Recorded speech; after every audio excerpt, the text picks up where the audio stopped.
Well, just before the break, I was gabbling on about Palestine Action. I stumbled across this morning. I whacked it up on my Twitter, in fact, 'cause I'm astonished by this. I came across a video of a young Muslim girl in a hijab saying, all Muslim men, a British girl, all Muslim men in this country, you need to do this, you need to sign up to Palestine Action. I say men for a reason, nudge, nudge, wink, wink, it's got to be men. I mean, women, if you want to help, you can, but we need all Muslim men in Britain to sign up to this Palestine Action thing. And I was like, right, I'm going to look that up. And so I did, and they've got this website, right, which we were just looking at during the break. And the website is very bloody looking, you know, it's got lots of sort of red all over the place. Very red. Very well designed, can I just say. Anyway, and they've got, you know, come and join us, and it's all about, we've got to undermine the Israeli war machine. And on the surface, they're advocating going after any company in the United Kingdom which they think is connected to weapons making. We know the Wagner mercenaries do this anyway in the United Kingdom.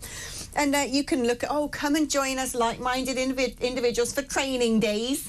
It's in order that we can destroy Israel. I'm like, this just sounds like terrorism now. Anyway, you can go on and you can download what they call their underground manual. Here it is, their underground manual. So step 1, create a cell. All right. Step 2, pick a target. And they've both got Britain and international. They list all the places that you could potentially pick. Prepare for action, step 3. Plan your action. And then it goes on to taking action and post-action. Destroy all the evidence. The technology checklist. It says good luck. Security. You see that? Good luck. Good luck. It says a face covering is key. Make sure your clothing is dark. Make sure your clothing is baggy. Make sure your trainers are very plain, black ideally. Make sure your whole body is covered. And it says set up a proton mail, use a VPN, get a burner phone, use everything in cash. Don't use anything with cards so you can't be traced. How to get and leave the site undetected, it says. Extinguish your target, break in, smash windows. And then at the end it says, think big. These tactics mentioned as examples of previous actions, but by all means, think big. Try not to limit your action based on what's been done before. Remind yourself when brainstorming different ideas, what could I do to be creative?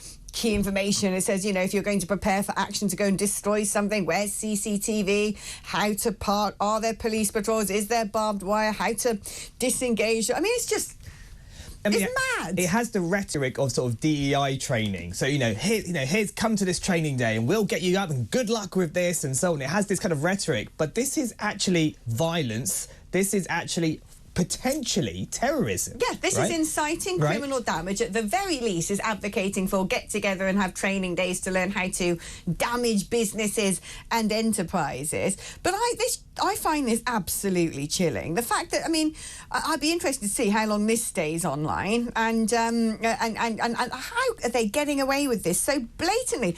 They've got here, book here, direct action training day in London, direct action training day in Manchester, in Birmingham, in Bristol, all over the country. They're like, yeah, in Leeds, let's all get together and we're all going to learn how to, I don't know, destroy British businesses, and it's not going to stop there. But the thing is, you can have things like hate preaching and, hate speech and so on, which obviously Keir Starmer would love to clamp down on and so on. This is a step up from that, but isn't going all the way up to full-blown terrorism. But this is an organised situation inviting people publicly to take action against the government, against the infrastructure of this country for a foreign war. Yeah. This is what happens when you don't nip in the bud the Palestine marches. All of a sudden, you've got people having training days saying commit vandalism and think big and disguise yourself, and this is how to evade security. It's even got, actually, I forgot this, it's even got on the website a link saying, and if you do get in trouble with the law, go to this law firm because they're the experts. The lawyers are ready to defend you. We got some really good lawyers, so you can go. But the root of it comes from when you have people like Angela Rayner during the election campaign in a mosque, basically pleading with people to vote for her because over Palestine. You have Labour candidates who have leaflets, not with the Union Jack, with the Palestinian flag, putting that through. targeting Muslim community, targeting sectarian politics, advocating division, and then we have 5 independent MPs who come in, say, and then when they get elected, do they say a big speech about God save the King, or do they want to, you know, save the NHS? No, this is for Gaza. This is for Gaza. It's absolutely mad. Then you've got Alex Phillips, of course, who's the had a Tory minister time. of something, not a proper minister, like something to do with women's protection. What's or a whatever. woman? Yeah, what is a woman, Jess? She's never actually said anything on that issue, I don't think. But this is what she's like. She doesn't say things. So when she had this awful campaign of intimidation against her during the election, she turned around and said, "Oh, it's been awful." She almost cried at the count. It looked terrible. And then when they said, "Oh, who did this, Jess?" She's like, "It was men." Men. Men. Male toxicity. Oh, men. That's it, yeah.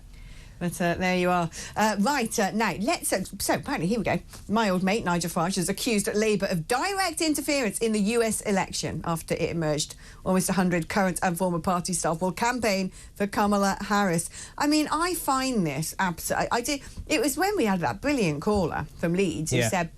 Sure, it might have been Steve. Was it Steve? If you're still listening, it's Steve, I've forgotten your name. I'm so sorry, my darling. But this is now the government interfering, meddling in the elections of our closest ally. I mean, I'm not sure what the consequences will be of something like this. I think Nigel Farage, big Twitter account, big personality, grabs the headlines, obviously. So this has now been thrust into the limelight, into the public square on X. Let's see if it gets picked up. But yes, if a sitting government is sending its members, its activists to go and campaign... They're giving them annual leave from the party's annual leave, paid annual leave probably. So they're probably paying them to go and campaign for Kamala Harris. Well, they said they got housing there. I don't know if these people are expected to book their own flights, but it is... I mean, it's absolutely ridiculous. It's abhorrent. No, what I don't understand is, like, what difference do they think they're going to make? I mean, they're going to go... How many of them? 10, 15, 20? I think it's about 100. Is there 100? As many as that? Yeah, 100 current and former party staff. Well, I'm sure Kamala Harris will claw back in the polls as a result of that then. Let's see. She's a joke, isn't she? Listen, by the way, if you want to comment on anything we've been talking about, do give me a call, 03444 99 1000. Let's get call-tastic. It's the last hour of the show. Let's all get together and moan and celebrate and whatever it is you want to do. There you go, 03444 99 1000. You can use that number to send me a voice note on WhatsApp as well, or indeed send me a little textio on voice note if you'd rather use a good old-fashioned SMS. It's 87222. Put talk before your text. Now, at that channel that we do not talk about, there was a hustings last night between Kemi Badenoch and Robert Jenrick. And it seems to me, where on most issues you can't really put a fag paper between them, when it comes to the ECHR, that is the sort of area of departure. Yeah. And Badenoch's basically saying, Badenoch, I never know quite what to call her. Kemi is saying, look, we've got to unite the party, we've got to bring people together, and throwing about that I'm going to leave the ECHR issue is only going to divide the Conservative Party and leave the party in rubble. Well, I think it's very able of doing that over a number of issues. Jenrick saying, well, no, if we don't pull back Reform voters, we're done for anyway. Yeah, so Jenrick's taken an approach of being hardline. Here's my clear, almost manifesto situation as a person in opposition. I want to be Prime Minister. Whereas Kemi's taken an approach of, let's not rush into policy, let's get into principles and trust and harmonise and be a family again, and then we start making policies together. So that's the two different approaches. Look, the problem is this. And Zia Youssef highlighted this issue.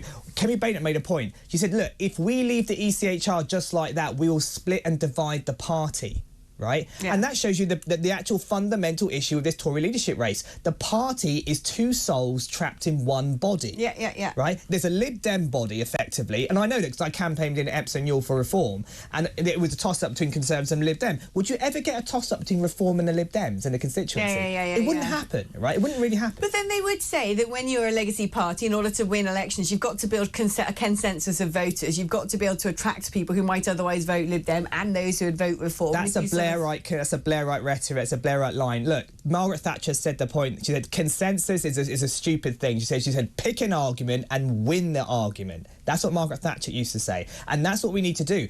Pick an argument, pick a vision of the country, pick an identity of what it is to be British, define policies around that, and win the argument. I do always wonder, though, with these things, they're very good at coming out of their clickbait, and they did this in the Conservative Party, they did this in the last leadership election, when it's like, I'm the toughest on China, no, I'm the toughest on China, I'm going to go go for growth. I'm going to cut taxes. Yeah. None of them ever spell out a vision or show the pathway to achieving these things, to making these things reality. OK, so Jenrick, we're going to leave the ECHR. By what mechanism? What are you proposing we do? So you're going to win the general election with such a big thumping majority, and with everybody in the Conservative Party who is in agreement with you, and that way we're going to manage to get it through Parliament, and that's for the birds, mate. But you know what the problem is?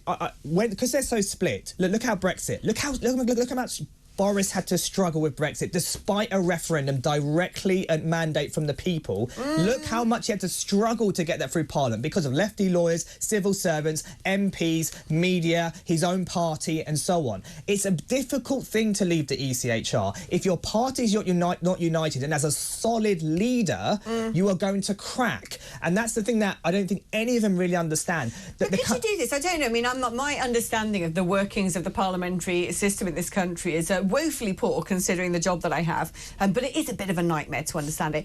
Is this one of those decisions that could be taken in an executive manner, a bit like Starmer going, "Oh, right, here you go, have the Chagos Islands during recess"? I mean, is this something that if you are the government, you can... I mean, obviously, if you didn't have a big enough majority, they would all start agitating for things to go to the Supreme Court and whatnot. Go up to the ECHR itself. Can you imagine? But I think the ECHR, its legislation is so entangled into our daily life, into our laws and our policies, that it's a much more colossal shift. And I think and that's what I'm going to say. If you don't have a party that's united, he will be kicked out. The pressure will get so much. He'll get kicked out like Liz Truss. And that's the reason why Tories go through so many ministers, because they're divided. Two souls in one party. I'm going to make a plug here. Am I allowed to make a plug? A plug about what? Reform Party. Oh, no, I don't think you can. No, OK, fine. But we hear the implicit plug. OK, that was implicit. I don't know, can he, Ted? Is he allowed to say the good... Well, I suppose you can. You're a reform. The point I'm trying to make is simply that a party that has its DNA, which has been actually conceived during this time for the purpose of controlling borders, for the purpose of scrapping net zero targets, for the purpose of British identity and sovereignty, low tax, high growth, that becomes a party that comes inherently united. Whereas a Tory party, which is so ancient, has gone through so many avatars and twists and turns, it doesn't know who it is. So under pressure, it will crack. Well, at least, you know, like you said, people know what's on the tin when it comes to, say, reform. Like they do the Green Party, although they're less interested in looking after the environment and more interested in sort of all that mad neo-ideologies these days. But also what I want to know is, you know, the pathway to achieving leaving the ECHR, like you said, the sort of canon of legislation is now so bound within our own legal system.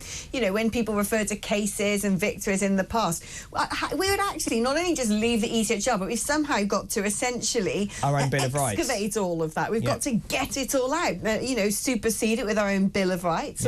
But all that, I mean, again, legal tort, case precedent.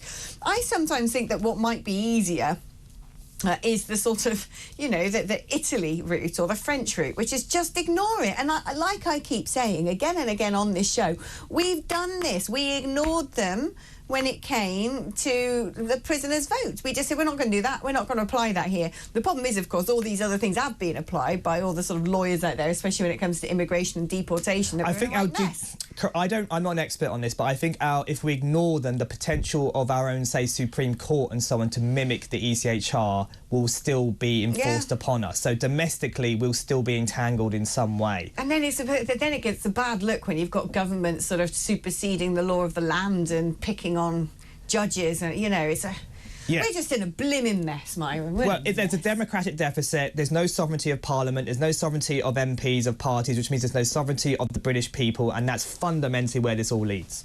Yeah, no, I agree.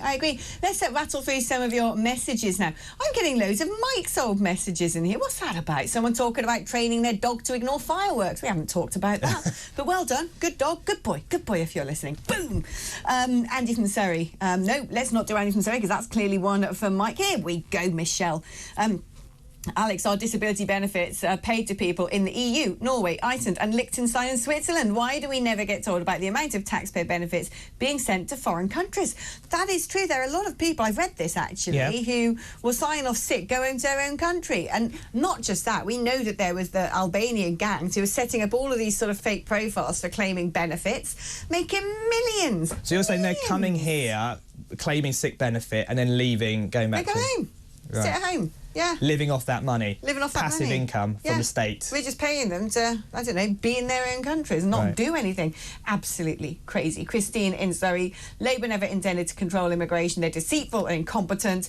There's no proper vetting or background checks on people entering. People are rubber stamped through and allowed to roam at will, posing a huge risk to our safety. Yeah, I mean, this is absolutely mad. This is she's 400,000 right. with no criminal records checks. No, but there's no plan. You look at Keir Starmer. He's had, what, 3-4 years to plan to get to become Prime Minister. He's making it up as he goes along. You can't keep saying smash the gangs. There is no policy. There is no meat on the bone. There is no definition, no research, no impact assessment, no cost-benefit analysis. He hasn't done the maths. It's like he hasn't been preparing for government. It's just, to me, it's just utterly mad. It's the war on drugs. Smash the gangs. And I say this every time. Oh, right, yeah, so the Taliban and the Wagner mercenaries and the PKK and, yeah, just smash them. Here's 200 people. Let's get rid of all of them. And Benjamin Netanyahu, just smash Hamas. Smash them. He's the one who's smashing gangs. Yeah.